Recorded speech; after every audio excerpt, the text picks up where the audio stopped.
عالی وقار صدر اجلاس، مہمان خصوصی، معزز حاضرین،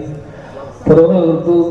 کے تمام اکابرین اور میرے عزیز ساتھی، السلام علیکم ورحمۃ اللہ وبرکاتہ۔ میں اپنے لیے آج کے ان لمحوں کو باعث فخر محسوس کرتا ہوں کہ بذریعہ بہار سرکار کے اردو سیل کی جانب سے مجھ جیسے طالب علم کو بھی کچھ بولنے کا موقع فراہم کیا گیا ہے۔ آج کا جو عنوان ہے وہ اپنے آپ میں ایک بڑا موضوع ہے۔ میری پہنچ جہاں تک ہے میں وہاں تک کی بات کروں تو زیادہ بہتر ہے۔ ضلع اورنگ آباد دبستان اردو عظیم آباد کا ایک مضبوط ستون ہے۔ اورنگ آباد کا شعری منظرنامہ ماضی اور حال کے آئینے میں کچھ یوں ہے کہ کبھی شفق احمد پوری کے نام سے اورنگ آباد پہچانا گیا، تو کبھی جمال الدین ساحل اور سید حماد احمد ثابت قادری کے نام سے، تو کبھی اس ادبی شہر کو ناشاد اورنگ آبادی، شین میم دامن، ذکی اورنگ آبادی، ناظم اجنبی، تسنیم انجم و جمیل راغب نے جلا بخشا، تو کبھی پردیپ کمار روشن و ششر کمار لال نے اردو کے گیسو سوارے، تو کبھی اس ادبی شہر کو ساون اورنگ آبادی نے ادبی چراغ کو روشن کیا۔ کتابیں کہتی ہیں کہ اکبر الہ آبادی نے ہائی اسکول تک کی تعلیم اسی ضلع سے حاصل کی۔ جب جب اورنگ آباد کی ادبی مسکراہٹوں کا ذکر ہوگا، تسنیم رحمانی اور مصطفیٰ مستر کا نام لبوں پر آ ہی جائے۔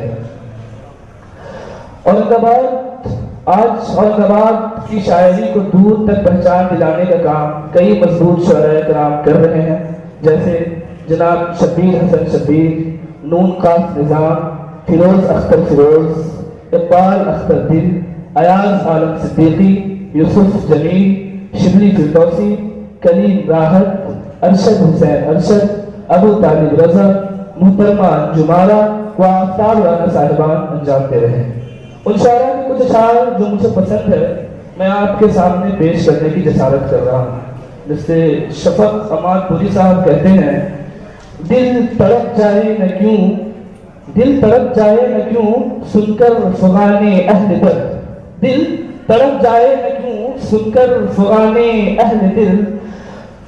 ان سے پوچھو جو سمجھتے ہیں، ان سے پوچھو جو سمجھتے ہیں زبان اہل دل۔ جناب پردیپ کمار روشن صاحب کہتے ہیں، دامنِ کوہ میں گاؤں بسایا جائے، دامنِ کوہ میں ایک گاؤں بسایا جائے،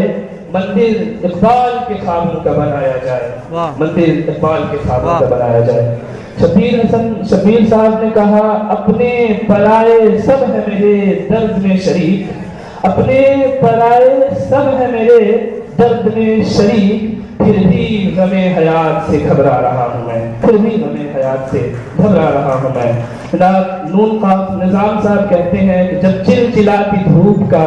میں نے گلہ کیا، جب چلچلاتی دھوپ کا میں نے گلہ کیا، شیشے کے سائبان میں ٹھہرا دیا گیا، شیشے کے سائبان میں ٹھہرا دیا گیا۔ جناب اقبال اختر دل صاحب کہتے ہیں کہ چلتے رہو گے تیز تو منزل نہیں ہے دور،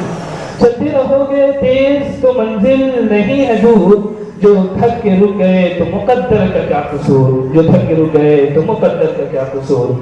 جناب ایاز عالم صدیقی صاحب کا خیال ہے کہ سادہ پانی میرے گلاس میں تھا، سادہ پانی میرے گلاس میں تھا، اس نے چکھ کر شراب کر ڈالا، اس نے چکھ کر شراب کر ڈالا۔ جناب شبلی فردوسی صاحب کہتے ہیں کہ ہماری گفتگو محدود رہتی ہے اشاروں تک، ہماری گفتگو محدود رہتی ہے اشاروں تک، مجھے انگلش نہیں آتی اسے اردو نہیں آتی، مجھے انگلش نہیں آتی اسے اردو نہیں آتی۔ جناب یوسف جمیل صاحب کہتے ہیں کہ پھول سے بچے مچل جاتے ہیں ان کو دیکھ کر، پھول سے بچے مچل جاتے ہیں ان کو دیکھ کر،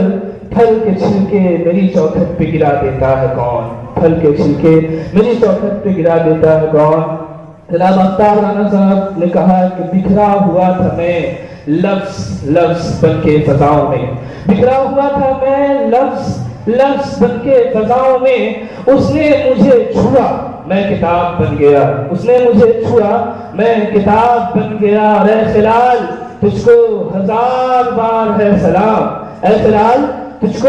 ہزار بار ہے سلام، میری فاقہ کشی کا تو نقاب بن گیا، میری فاقہ کشی کا تو نقاب بن گیا۔